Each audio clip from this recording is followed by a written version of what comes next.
Hi everyone, this is Mayra Garcia, Enlace Program Coordinator. Today I will be teaching you on how to log into MyWeb and how to navigate MyWeb.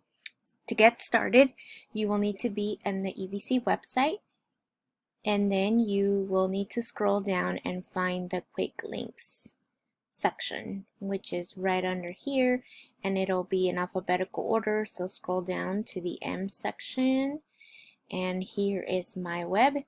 You click on MyWeb and it'll bring you to the page. Before we even log in, there are a lot of useful information here, a lot of resources that you can find if needed. One of them is that there is a how to use MyWeb PDF. So after watching this video you still need assistance, you can click on that and it has different subjects on what you need for MyWeb. If you happen to forget your password once you've created your account and you need to reset it, you can always go to what is my password and reset your password on your own. You'll get a link to your email. The other way is also by contacting the ITSS Support Center. You can call them, you can email them. Their office hours are located here.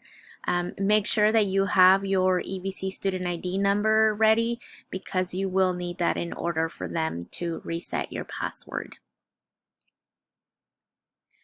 Another great tool that they have added here to the MyWeb page is the login information for Canvas.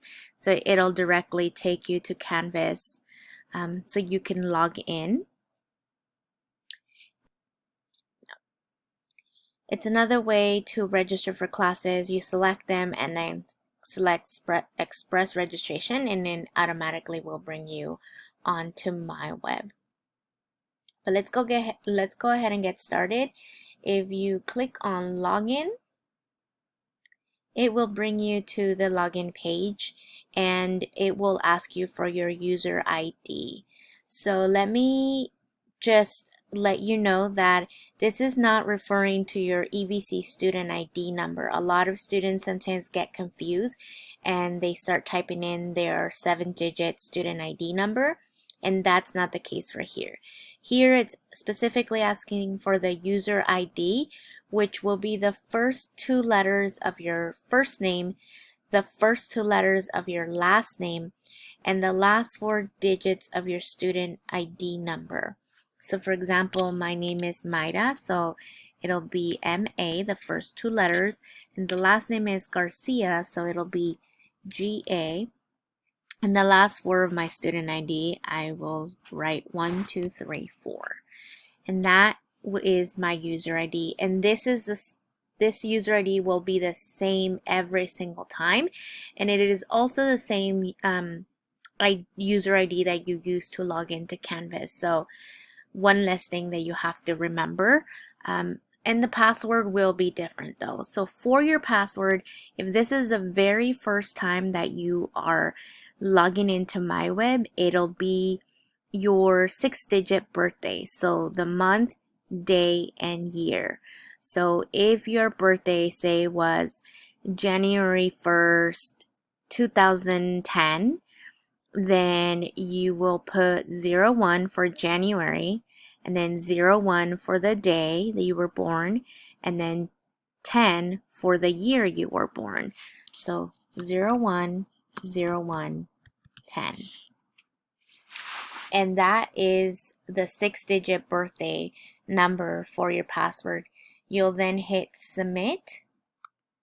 In my case, it's not going to go through because it's not the real one. But for you, if it's the correct way, then it will have you reset your password.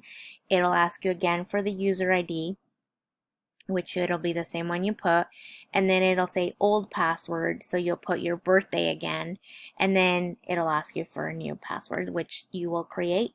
Once you've been created, then make sure that you save it somewhere where you're going to remember, whether that's your phone, your planner, a notebook, so that way you have it at hand.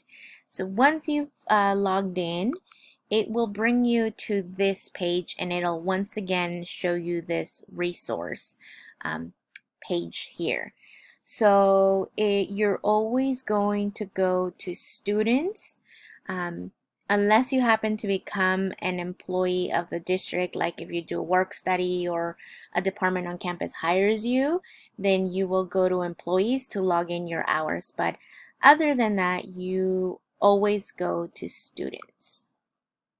You click on that, and you see here all the different options that are available. There's user account, financial information, financial aid, registration, and academic profile. The three common ones that students use are academic profile, financial aid, and registration. Those are the ones that you will typically use on a daily basis, or like throughout your time here at Evergreen. But let me just show you real quickly over here. If you don't remember your user ID or you don't remember your password, you can click on there to reset it, change your password. If you need to update your address or your phone number, you can do it here, and it's very important that you do so as soon as possible if you do happen to move somewhere else or you have a new phone number, because if anybody on campus is trying to get a hold of you or send you a document that you need, they will send it at whatever address or phone number is in the system. So if it's something old, that's where it will get sent. Unfortunately, on our end, the staff and faculty are not able to update things for you, so you have to log into MyWeb and do it yourself. You also, as a student, have access to Office 365, which includes Outlook, so for emailing. You also get Microsoft Word and Excel or any of those other items that come in 365, and you get a free account. So you can request your account here, and then you follow the instructions.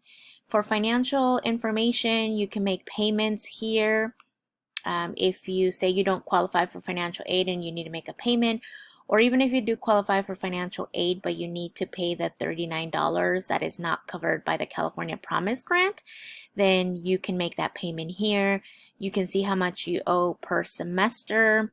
You can do a payment plan, and you can also view your 1098-T forms, which are needed when you or your parents or guardians do their taxes.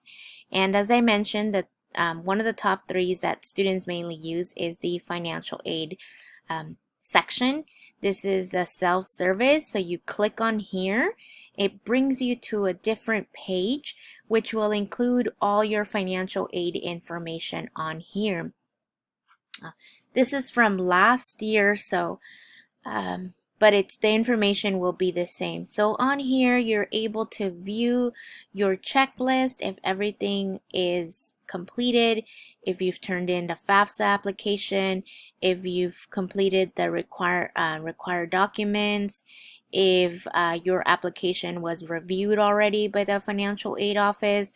Obviously, if something was missing, then these would not be checked off, and then you know that you would have to follow up with those things. They have resources also themselves here for other information that is needed. You can contact them also, you can email them, or you can call them also.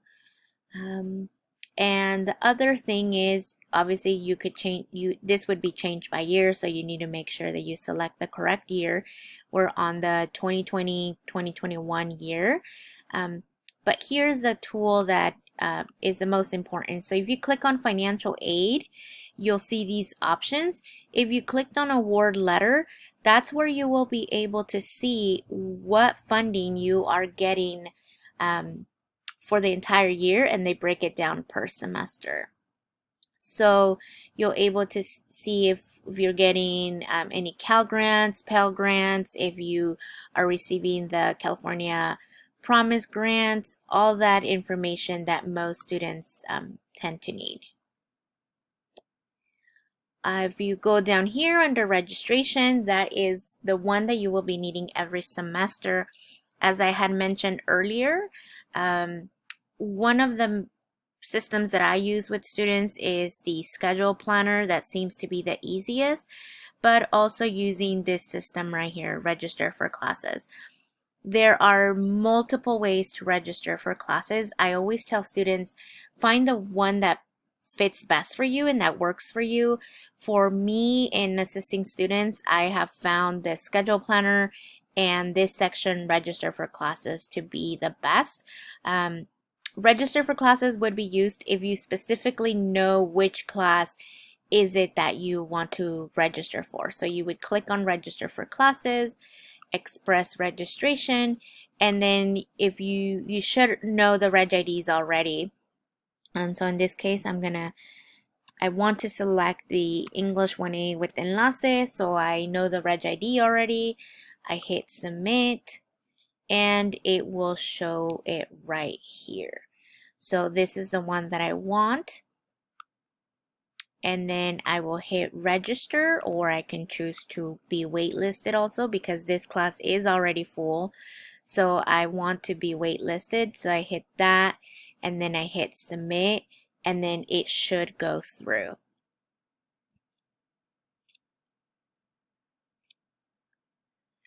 If you say you register for the classes and then you decide, I actually do not want to take 5 classes, I want to take 4 classes instead, you can go to register and drop sections, and then you down here it will show you all the classes that you're registered for, and then you click drop on the one you want to drop, hit submit, and then it will show you that you have dropped that class.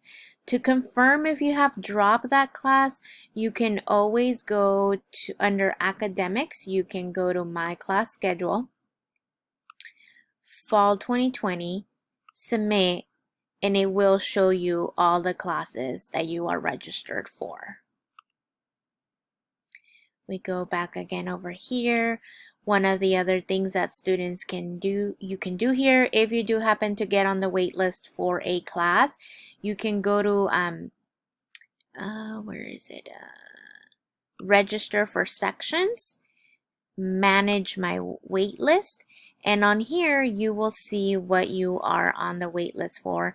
Obviously I didn't fully get waitlisted, but if you were, it would show you here, and it will show you the ranks, what number you are out of whatever number. So say you're the first one on the wait list, it'll show you on there. Another thing under registration that a lot of students use is to purchase your student parking permit and to find your textbooks that you will need for the semester. Those tend to be the ones that are used the most. And then once registration comes around, you can also, under my registration priority, find out when is your date and time to register for classes. If we go over to academic profile, you'll be able to find here your grades by semester. You can review your class schedule again if you happen to forget what room you have to go to. In this case, not a room, but just when your class is meeting, what days. And then once you do an educational plan with a counselor, they will usually upload it to the system and you're able to see it here. So you'll click on educational planning and it brings you to a different system. And then here you can order your official transcripts by clicking here, and it'll bring you to another page, and then you follow the instructions to order official transcripts. This one right here is just to review what classes you've taken and the grades. So that would be what's considered unofficial transcripts. That is all for today. As always, you can contact me at mayra.garcia@evc.edu or at 408-780-9703. Thank you.